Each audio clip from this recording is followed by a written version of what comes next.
Assalamu alaikum students, how are you? Hoping you are all fine. I am Arslan, your teacher. Chemistry 9th chapter number 1, जिसमें आज हम एक छोटा सा topic जो है वो डिस्कस करेंगे, एलोट्रोपिक फॉर्म्स ऑफ सब्सटेंस।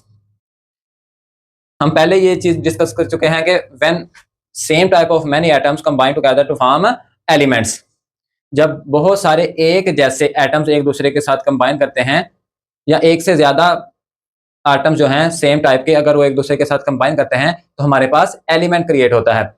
अगर उन एलिमेंट्स में जो सेम टाइप ऑफ एटम्स हैं उनकी कॉम्बिनेशन के अंदर उनके स्ट्रक्चर में डिफरेंस आ जाए तो हमारे पास एलोट्रोप्स फॉर्म होते हैं, और उस स्ट्रक्चर की डिफरेंस की वजह से उन एलोट्रोप्स के केमिकल और फिजिकल प्रॉपर्टी जो है वो चेंज हो जाती हैं। एलिमेंट्स में exist in more than one structural forms, जो एलिमेंट्स होते हैं वो एक से ज्यादा स्ट्रक्चरल फॉर्म में पाए जाते हैं, विच exhibit different physical and chemical properties, और उनकी फिजिकल और केमिकल प्रॉपर्टीज भी एक दूसरे से अलग होती हैं। These form called allotropic forms and phenomena called allotropy.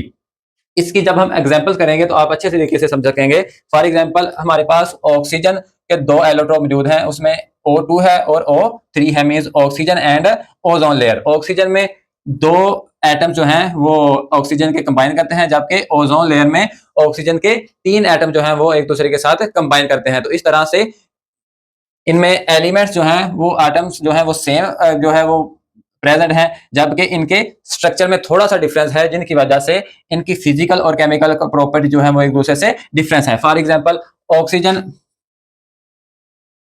O2 exhibit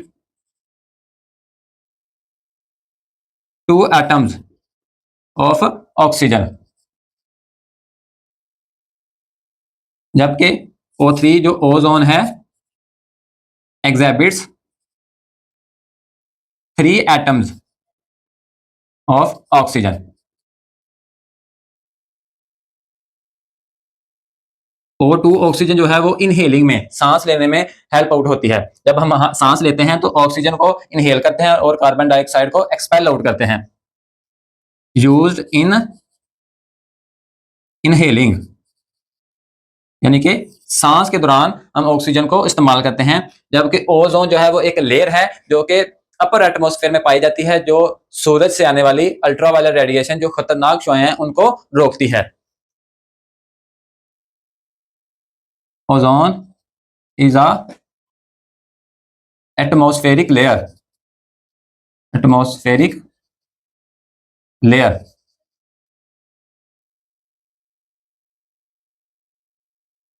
that controls ultraviolet radiation, ultraviolet UV भी इनको कहते हैं, UV ultraviolet radiations। तो इस तरह से ऑक्सीजन में और ओजोन में बहुत सारा डिफरेंस है। क्यों डिफरेंस है? क्योंकि ये एक दूसरे के एलोट्रोप्स हैं। इनमें जो एलिमेंट्स हैं उनका स्ट्रक्चरली और उनकी जो है वो एटम्स का डिफरेंस जो है, इसमें ऑक्सीजन में 2 एटम्स पाए जाते हैं और ओजोन में 3 पाए जाते हैं। तो इस तरह से ये एलोट्रोपिक फॉर्म बन जाती हैं, जिनमें फिजिकल और केमिकल डिफरेंस पाया जाता है। इसी तरह अगर हम बात करें, हमारे पास कार्बन के जो एलोट्रोप्स पाए जाते हैं उसमें डायमंड है, ग्रेफाइट है और बकमिंस्टर फ्लोरीन है।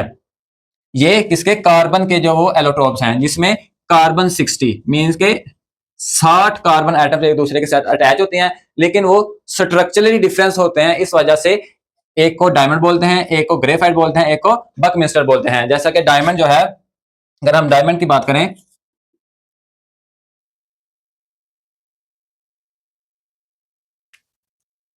डायमंड जो है वो वेरी स्ट्रॉन्ग होता है, सबसे ज्यादा स्ट्रॉन्ग डायमंड पाया जाता है। सबसे वर्ल्ड में सबसे जो स्ट्रॉन्गेस्ट एलिमेंट है वो डायमंड है, जिसको तोड़ना सबसे ज्यादा मुश्किल है।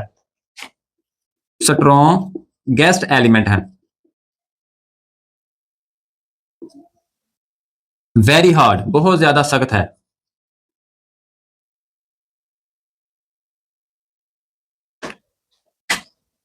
Having high melting and boiling point, high melting and boiling point, इनका मेल्टिंग और बॉइलिंग पॉइंट जो है वो बहुत ज्यादा हाई होता है। मेल्टिंग और बॉइलिंग पॉइंट क्या होता है कि ऐसा टेम्परेचर जिसमें कोई चीज मेल्ट हो जाए वो उसका मेल्टिंग पॉइंट कहलाता है, और ऐसा टेम्परेचर जिसमें कोई चीज बॉयल होना शुरू हो जाए वो उसका बॉइलिंग पॉइंट कहलाता है।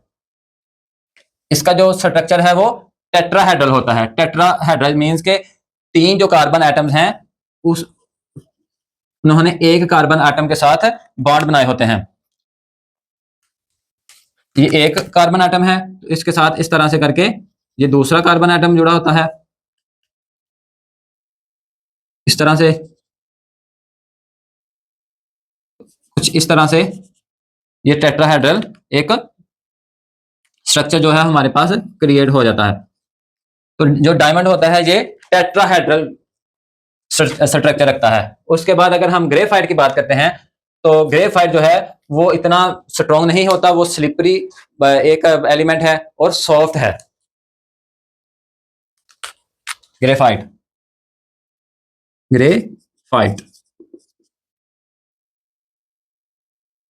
ये क्या होता है? Soft and slippery, soft and slippery. और डायमंड से इसका मेल्टिंग और बॉइलिंग पॉइंट भी लो होता है, low melting point and boiling point. और इसके बाद जो इसका स्ट्रक्चर है वो 2 डायमेंशनल हेक्सागोनल स्ट्रक्चर होता है। मींस के दो अतराफ में ये 6 कार्बन जो है वो एक दूसरे के साथ अटैच होते हैं। फॉर एग्जांपल कुछ इस तरह से इसका जो है वो स्ट्रक्चर होता है। हमने पहले डायमंड का भी पढ़ा है, वो इस तरह से होता है।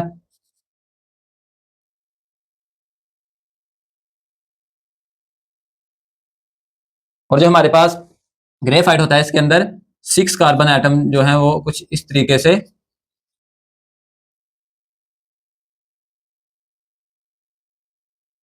अटैच होते हैं। तो इनकी ऊपर की तरफ भी एक लेयर ऐसे करके बनी होती है, इस तरह से कार्बन एटम इनके ऊपर भी लगे होते हैं। तो ये 2 डायमेंशनल हेक्सागोनल स्ट्रक्चर होता है हमारे पास। उसके बाद आ जाता है बकमिंस्टर।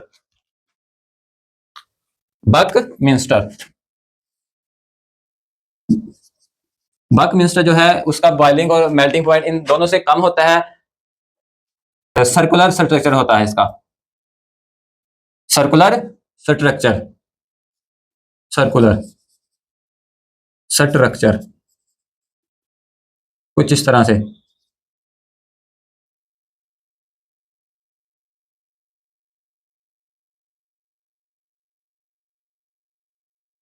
इस तरह से ये एक दूसरे के साथ अटैच होते हैं। मींस के इन तीनों में कार्बन 60 पाए जाते हैं, 60 एटम्स ऑफ कार्बन पाए जाते हैं इनके अंदर। लेकिन स्ट्रक्चर का जो डिफरेंस होता है उसकी वजह से इनकी फिजिकल और केमिकल प्रॉपर्टी जो है वो चेंज हो जाती हैं। इस तरह मेल्टिंग पॉइंट और बॉइलिंग पॉइंट भी चेंज हो जाते हैं। इसी तरह हमारे पास सल्फर के 2 जो इलेक्ट्रोड्स मौजूद हैं, रोम्बिक एंड मोनोक्लिनिक।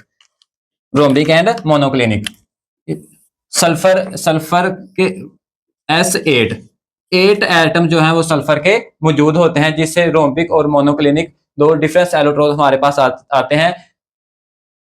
एक का टेट्राहेड्रल स्ट्रक्चर होता है, इसका टेट्राहेड्रल होता है स्ट्रक्चर, और इसका लीनियर स्ट्रक्चर होता है, लीनियर स्ट्रक्चर। जो रोम्बिक होता है हमारे पास ज्यादा टेम्परेचर के अंदर, रूम टेम्परेचर के अंदर ये बहुत ज्यादा स्टेबल होता है। रूम टेम्परेचर के अंदर ये स्टेबल होता है, stable at room temperature.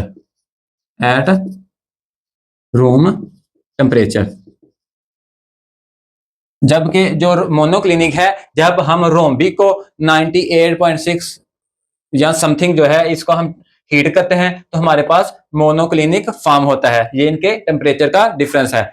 Means के इसमें भी सल्फर के 8 एटम जो हैं उनकी जो स्ट्रक्चरल फॉर्म है उनके डिफरेंस की वजह से इनकी स्ट्रक्चरल, फिजिकल प्रॉपर्टीज और केमिकल प्रॉपर्टी जो है वो डिफरेंस है। उम्मीद करते हैं कि आज का हमारा लेक्चर आपको पसंद आया होगा। हमारा ये लेक्चर अपने दोस्तों के साथ शेयर करें, हमारे चैनल को सब्सक्राइब करें और कंटिन्यूसली हमारी जो लेक्चर सीरीज है उसे वॉच करते रहें। Thank you.